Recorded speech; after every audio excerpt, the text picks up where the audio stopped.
Hello students, आज हम trigonometry chapter की 8.2 के फर्स्ट क्वेश्चन के फोर्थ और फिफ्थ पार्ट सॉल्व करेंगे।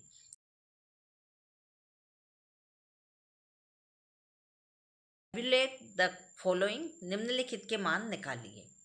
sin 30 + tan 45 minus cosec 60 upon sec 30 + cos 60 + cot 45। हमें इस चैप्टर को, यह सबसे सरल चैप्टर है, इसमें हमें कुछ नहीं करना, केवल इनकी वैल्यू रख करके इन्हें यहाँ प्लस है उसे प्लस करना है या माइनस है उसे माइनस करना है। हमने इसकी टेबल आपको बनाना सिखा दी थी इंट्रोडक्शन 8.2 के इंट्रोडक्शन के पार्ट 2 में।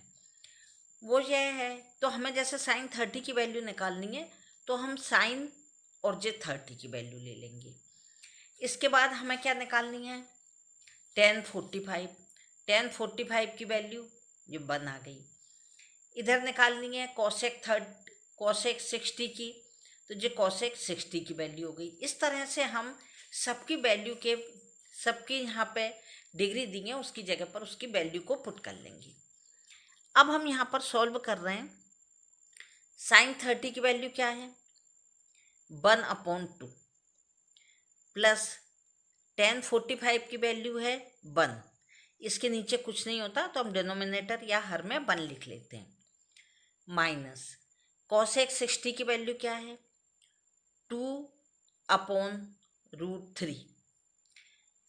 अब ये यहाँ से अपॉन में है तो यहाँ आप जे इस तरह का साइन लगाते जाइए जिससे आपको मालूम पड़ जाएगी कि जे अपॉन में जे और इसके बाद में अपॉन में जे। इसके बाद sec 30 की वैल्यू क्या है, 2/√3। फिर प्लस cos 60 की वैल्यू क्या है, 1/2। फिर प्लस cot 45 की वैल्यू क्या है, cot किसका, tan का उल्टा होता है, अपोजिट होता है, तो tan की वैल्यू इजिकल टू cot की वैल्यू 45 की 1/1। अब इसको हम एक बार इधर ही कर लेते हैं। इन तीनों का आपको एलसीएम निकालना है, तो या तो आप इन तीनों का एलसीएम निकाल लीजिए एक साथ, या फिर इसको और इजी करने के लिए क्या कीजिए, तीनों का निकालते हैं तो इसका नीचे एलसीएम कितना आएगा, 2√3। और यदि अलग अलग इनका निकालना चाहते हैं तो अलग निकाल लीजिए। मैं दोनों तरीके से करा देती हूँ। पहले मैं इसका एक साथ बताती हूँ कि 2√3 आ गया यहाँ। अब 2 का यदि इसमें डिवाइड करते हैं तो √3 बच जाते हैं। अब √3 का 1 में मल्टीप्लाई किया तो कितने आ गए यहाँ पर, √3। फिर 1 का इसमें डिवाइड किया तो 2√3 आया, और उसका 1 में मल्टीप्लाई किया तो प्लस के 2√3 आ गए। और √3 का यदि इसमें मल्टीप्लाई डिवाइड किया तो √3 से √3 कैंसिल हो जाएंगे, 2 बचेगा। तो 2 का 2 से डिवाइड किया तो 4 आएंगे और जो माइनस एज इट इज आ जाएगा। इसी तरह से इधर वाले का भी हम यही करेंगे, इसका भी 2√3 आया। अब जब इसका हमने एलसीएम लिया तो जी वाला आ गया। अब √3 का इसमें डिवाइड किया तो इससे तो √3 से √3 कैंसिल हो गया, 2 बचे। अब इस 2 का ऊपर के 2 से यानी कि न्यूमरेटर से मल्टीप्लाई किया तो क्या आ गया, 4। अब 2 का डिवाइड इससे किया तो 2 से 2 कैंसिल हो गए, √3 बचा। अब √3 का 1 से मल्टीप्लाई किया तो √3 आया। अब 1 का इसमें डिवाइड किया तो फुल नंबर यही आ जाएगा, क्योंकि 2/√3 1 से डिवाइड कर देंगे तो एज इट इज जाएगा। तो और जो भी आया उसका न्यूमरेटर में मल्टीप्लाई करेंगे यानी कि अंश में, तो ये कितना आ गया, 2√3। या तो आप इस तरीके से कर सकते हैं, या इसको पहले इन दोनों को ले लीजिए, इन दोनों को ले लीजिए। जब इन दोनों का एलसीएम निकाल लो उसके बाद में फिर इसका और इसका अलग से निकाल लेना। दोनों में से जिस तरीके से भी आपको सुविधाजनक लगे आप कर लीजिएगा। यदि इससे करते हैं तो हमारा जी कितना आ गया। अब आप चाहें तो इसको यहाँ के यहीं भी कैंसिल कर सकते हैं, क्योंकि हमने पहले भी आपको बताया था, तब हमने यही बताया था कि इसको यदि अपने को करना है तो हम क्या करेंगे, जैसे कि √3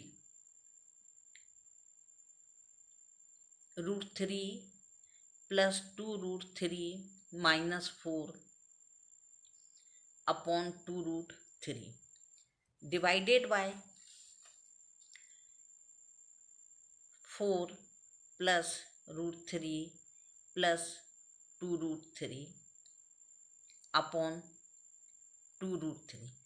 अब जब हम इसको दोबारा करेंगे तो यहाँ मल्टीप्लाई का साइन आ जाएगा, √3 और इसको जोड़ लिया तो 3√3 माइनस 4 अपॉन 2√3। ये जब मल्टीप्लाई का साइन आया तो ये संख्या पलट जाएगी, रेसिप्रोकल हो जाएगी। यहाँ आ गया 2√3, 4 के प्लेस पे 4, इन दोनों को प्लस कर दिया, यहाँ कुछ नहीं है तो 1 मान लेते हैं, तो 1 और 2 3 हो गए, प्लस के 3√3। इससे ये नंबर कैंसिल हो गया। तो इसको हम अब किस तरह से लिख लेंगे, 3√3 माइनस 4 अपॉन 4 प्लस 3√3।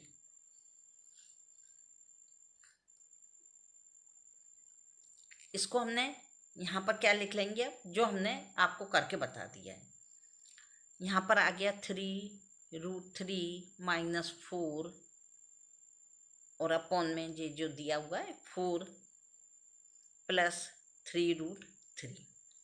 यहाँ तक आपके समझ में आ गया होगा। इसके बाद हमें क्या करना है कि यदि कोई भी नंबर जो कि डिनोमिनेटर या हर में यदि रूट का होता है तो उसे हमें फुल नंबर बनाना पड़ता है, यानी उसकी करनी या रूट को हटाना पड़ता है। उसको हटाने के लिए हम उसको रैशनलाइज करते हैं, यानी कि हर का परमेयकरण।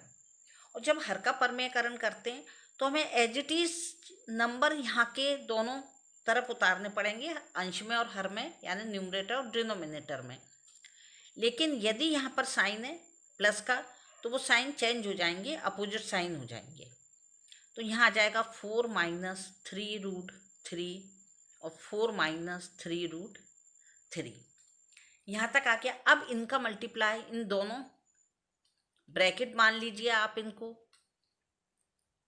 या मल्टीप्लाई भी एक ही बात है। तो इन दोनों का मल्टीप्लाई करेंगे, अंश का अंश में और हर का हर में, यानी न्यूमरेटर का न्यूमरेटर से और डिनोमिनेटर का डिनोमिनेटर से। अब इसको 3√3 बाहर रखिए और इसको अंदर रख लेते हैं। इसके बाद में -4 बाहर आ जाएंगे, अंदर 4 माइनस 3√3 आ जाएगा।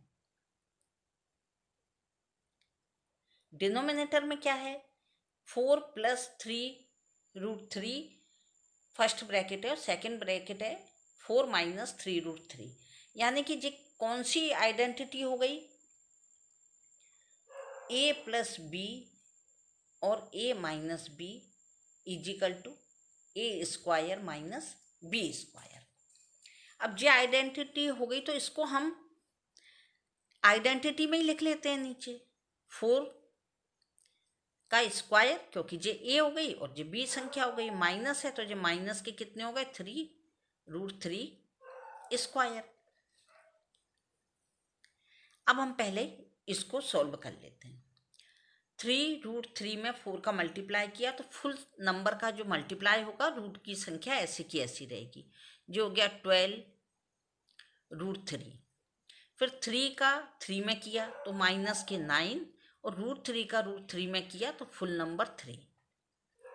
फिर -4 का 4 में मल्टीप्लाई किया तो 16 और माइनस का माइनस में किया, -4 का -3 √3 में तो प्लस के 12√3। इसमें कितना आ गया, 4 4 जा 16 माइनस, इसको हम सॉल्व कैसे करेंगे, 3 का मल्टीप्लाई यदि हमने किया तो कितना आ गया, 3 3 जा 9 और √3 का किया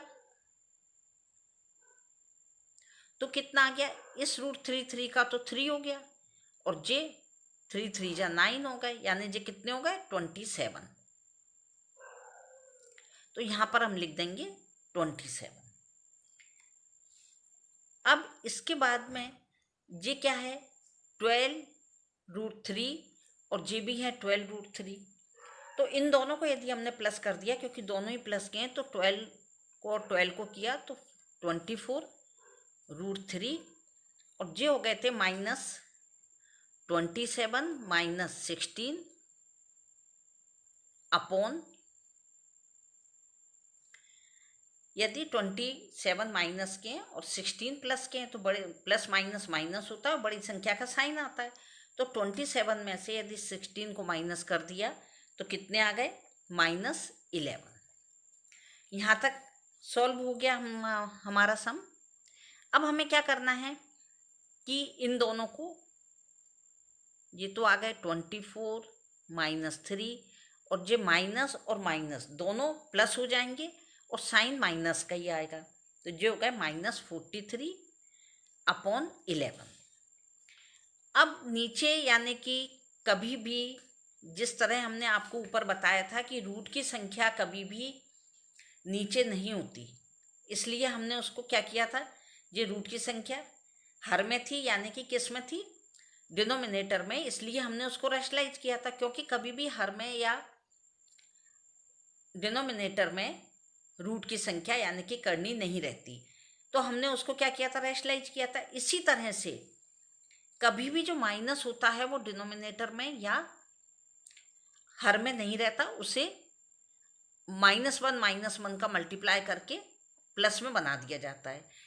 इसका सीधा तरीका यह है कि हम इसको यहाँ से काट करके माइनस को ऊपर ले जा रहे हैं, तो ये क्या हो गया कि माइनस और माइनस ये तो मिलके कितने हो जाएंगे, प्लस के, और ये माइनस का रहेगा तो 24√3, और ये माइनस माइनस क्या हो गए, प्लस के हो गए, तो ये प्लस के कितने हो गए, 43।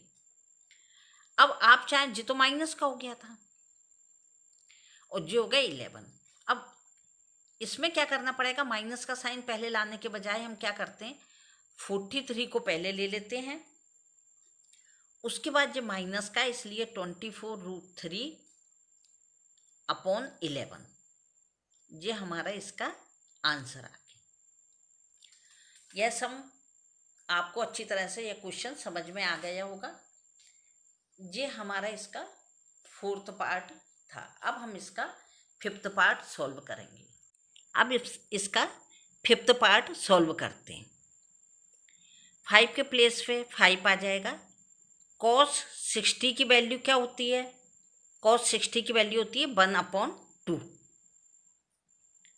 प्लस 4 के प्लेस पे 4, sec 30 की वैल्यू क्या है, 2/√3 स्क्वायर, tan 45 की वैल्यू 1,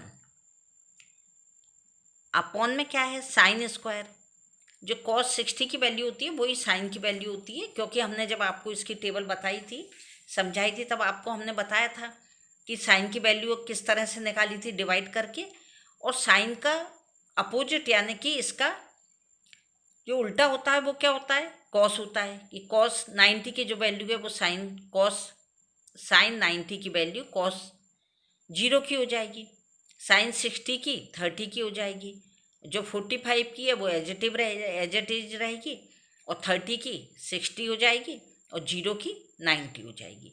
इस तरह हमने आपको समझाया था।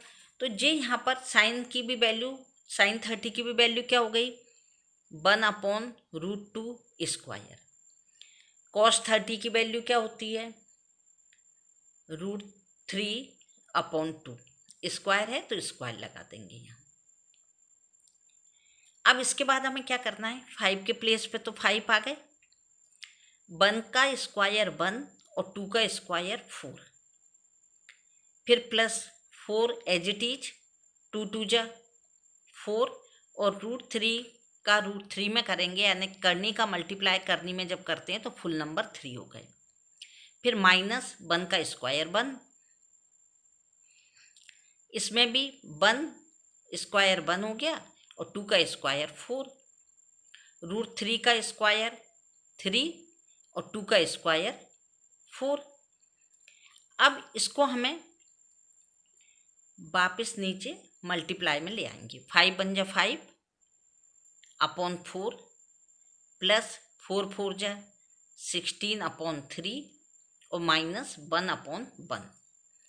इसी तरह नीचे क्या आ गया, 1/4 प्लस 3/4, तो हम इसको क्या करेंगे कि यहीं पर इसका एलसीएम ले लेते हैं। 4 का कितना हो गया 4 का 4 में डिवाइड किया 1 आया, और 1 का 1 में मल्टीप्लाई किया तो 1 आ गया। इसी तरह से 4 का 4 में डिवाइड किया 4 आया, और जब 4 का 4 में डिवाइड किया तो 1 आया, और 1 का 3 में मल्टीप्लाई किया तो 3 आ गए। अब इनका हम एलसीएम ले लेंगे, पहले ऊपर वाली संख्या का या नंबर का। तो 12, 3 और 1 का एलसीएम 12 हो गया। 4 का 12 में जब हम डिवाइड करेंगे तो कितना आएगा 3, और 3 का 5 में मल्टीप्लाई किया तो 15, प्लस जब 3 का 12 में डिवाइड करेंगे तो 4 आएगा। 4 का ऊपर वाली संख्या में यानी कि न्यूमरेटर में मल्टीप्लाई करेंगे 64, फिर माइनस 1 का 12 में डिवाइड करेंगे 12 आएगा, 12 का फिर मल्टीप्लाई 1 में ही करेंगे तो 12 आएगा। यहाँ क्या आ गया 4/4। इसको हम चाहें तो 4 से 4 कैंसिल हो गया तो 1 आ गया। अब यहाँ पर हमने इसको सॉल्व करना है, क्योंकि डिनोमिनेटर में नीचे वाला जो फ्रैक्शन बन रहा है वो तो 1 बन रहा है, तो 1 का यदि न्यूमरेटर में होता है तो उसकी वैल्यू रहती है, लेकिन डिनोमिनेटर में 1 आप लिखें या नहीं लिखें कोई फ़र्क नहीं पड़ता। अब हम प्लस माइनस माइनस कर लेते हैं। यदि 15 में से 12 माइनस हुए तो प्लस माइनस माइनस 3 बच गए प्लस के, क्योंकि बड़ी संख्या का साइन आता है, प्लस माइनस माइनस होते हैं, और प्लस के हो गए जो 64, अपॉन में कितना आ गया 12, यानी कि यहाँ पर हमारा जो आंसर है वो कितना आ गया 12 अपॉन में, और ऊपर आ गए 67, ये आंसर आ गया। इस तरह हमारा क्वेश्चन फर्स्ट का जो 1 से लेकर के 5 पार्ट तक कंप्लीट हो गए। 4th और 5th पार्ट हमने इस वीडियो में कराया। फर्स्ट, सेकंड, थर्ड पार्ट जो है वो इससे प्रीवियस वीडियो में करवाया था। Thank you.